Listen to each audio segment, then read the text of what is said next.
Friends, ఈరోజు మనం చిట్టి కాజాలు అయితే చేసుకుంటున్నాము.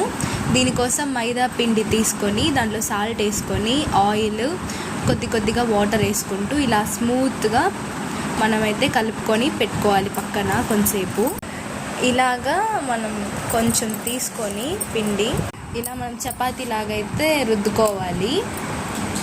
మధ్యలో కొంచెం ఆయిల్ వేసుకుంటే స్మూత్గా వస్తుంది. ఇలా మనం పీసెస్గా అయితే దీన్ని కట్ చేసుకోవాలి నీట్గా. చూడండి, ఇలా ఈ విధంగా నీట్గా చాకు తీసుకొని కట్ చేసుకోవాలి నైఫ్తో. ఎగ్జాక్ట్ స్క్వేర్ షేప్ వచ్చేలాగా కట్ చేసుకొని అదంతా పక్కన పెట్టేసేయాలి.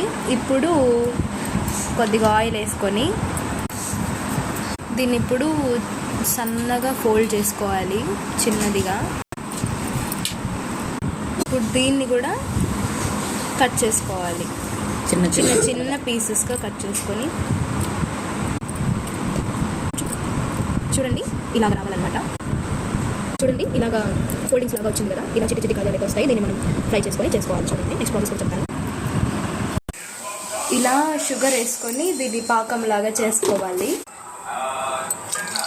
వాటర్ వేసుకొని మంచిగా లైట్ హీట్ మీద ఇలాగా జీరా అయితే చేసుకోవాలి. ఇప్పుడు పక్కన కడాయి పెట్టుకొని దాంట్లో ఆయిల్ వేసుకొని హీట్ చేసుకోవాలి. ఇలాచీ పౌడర్ ఈ షుగర్ సిరప్లో వేసుకోవాలి.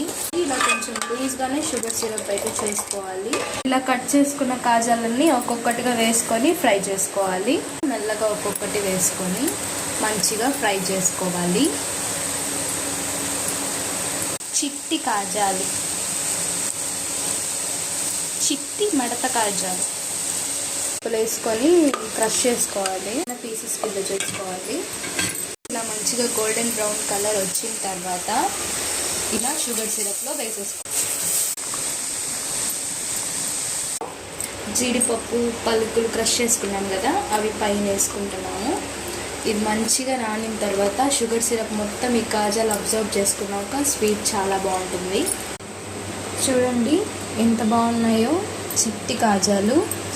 ఇలాగే కూడా తినచ్చు, లేకపోతే ఫ్రిడ్జ్లో పెట్టుకొని కూల్గా కూడా తినచ్చు. చాలా బాగుంటుంది. మీరు కూడా ఖచ్చితంగా ట్రై చేయండి. నచ్చితే లైక్ చేయండి, మీ ఫ్రెండ్స్ అండ్ ఫ్యామిలీకి షేర్ చేయండి. సూపర్, చాలా బాగుంది. Thank you for watching.